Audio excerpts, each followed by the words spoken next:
Good morning.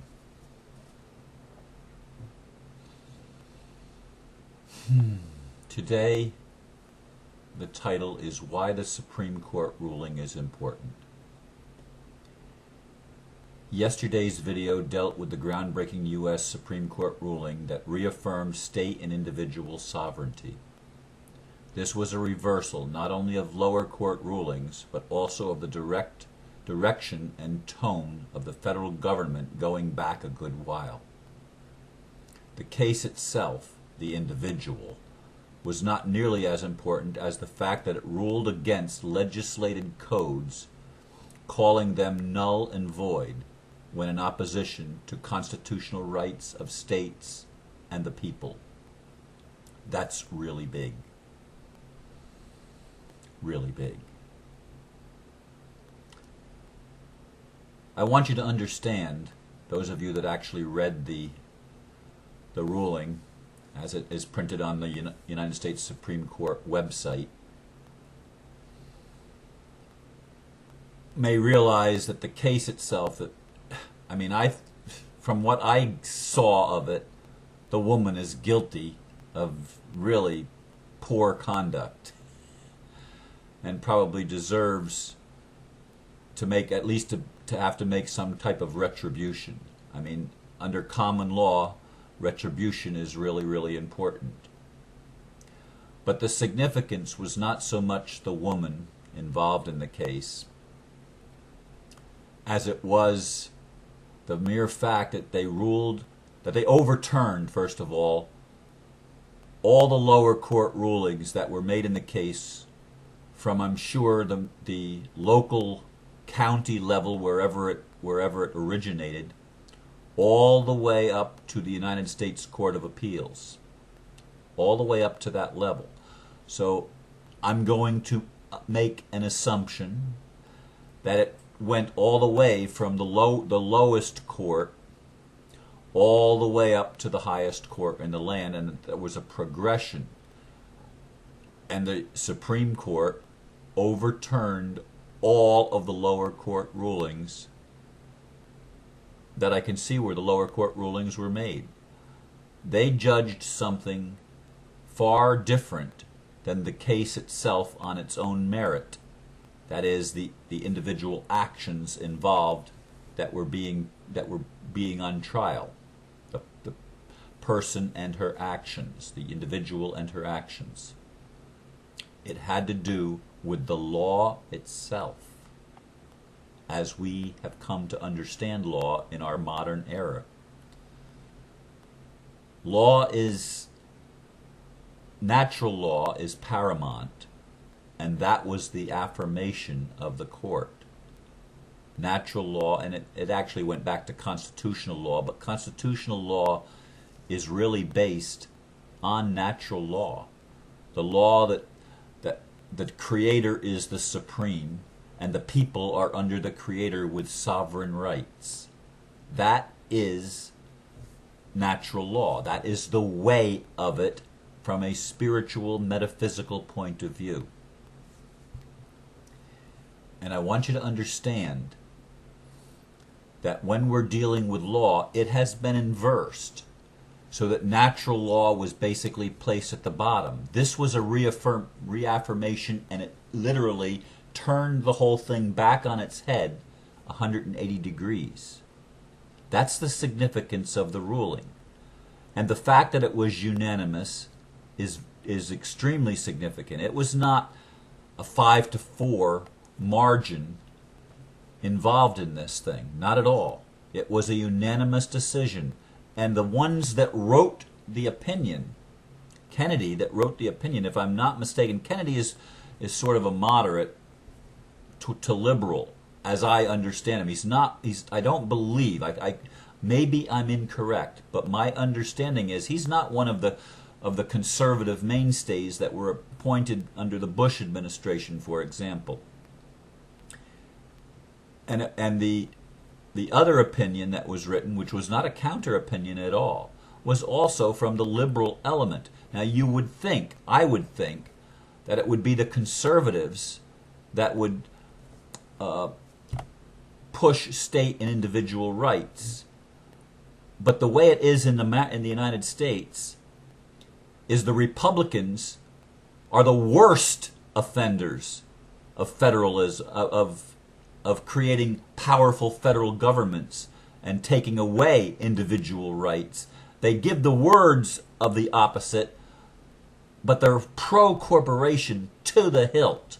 I mean, Republicans are all in favor of the corporations and all in favor of the rule of privatization and corporatization. It's the liberals that seem to want to take care of the people and have the government do such things as Social Security and Medicare and take care of social and environmental needs. So the mere fact that it was the moderate liberal wing of the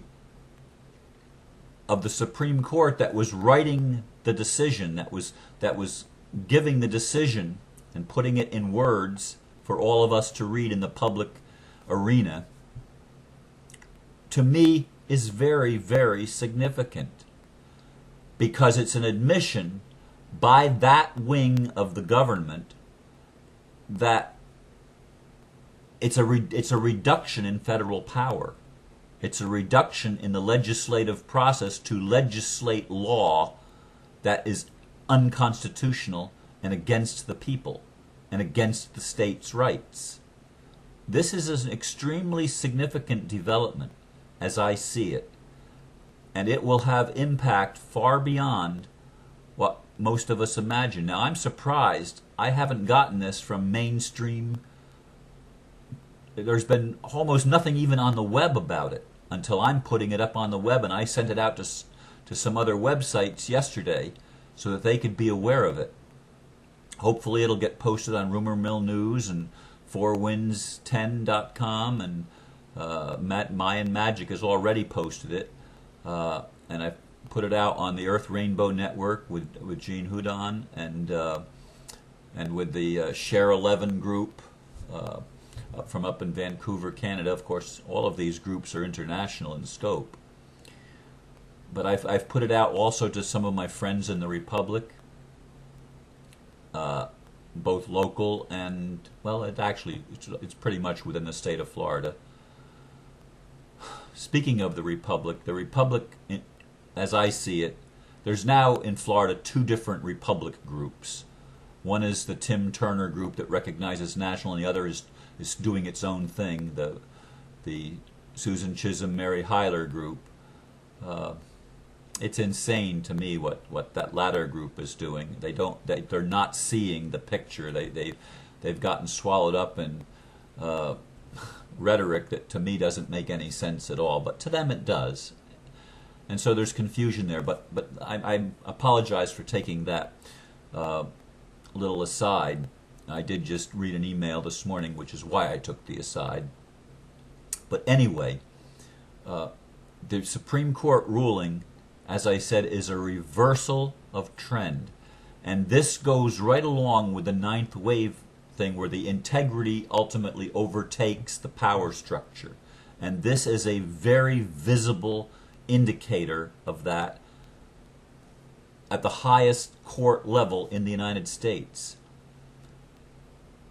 Folks, this has to be of spiritual significance,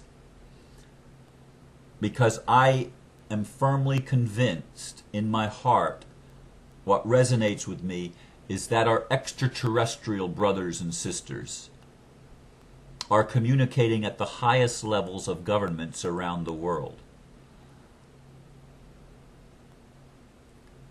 And I'm sure that's happening in the executive, legislative, and we see it now in the U.S. Supreme Court, in the judicial branches of government, in the de facto governments. I mean, the Republic movement is about reestablishing the de jure governments. But what if the de facto governments become de jure governments?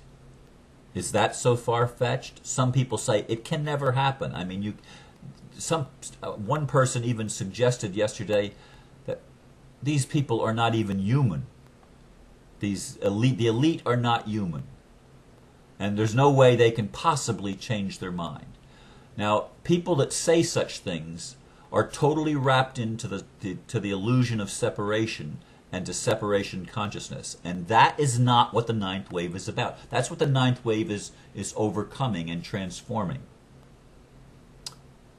There is one thing happening on this planet right now, and that is the awakening. That's the one thing that is going to touch everything else on the planet. That is the central core. It's the awakening. What is the awakening? The awakening is a reaffirmation of our individual nature and our individual sovereignty within that nature. People say, well, human nature is bad. No, human nature has been distorted, but human nature is not bad. Remember, human nature was created by God, and everything that God created was good. Everything that the Creator made was good and is good. The essence is holy. The essence, and by holy, I don't mean some religious meaning of the word holy. I mean holy as in whole, as in complete. And in this ninth wave, we reach the finality of that completion. We come back together by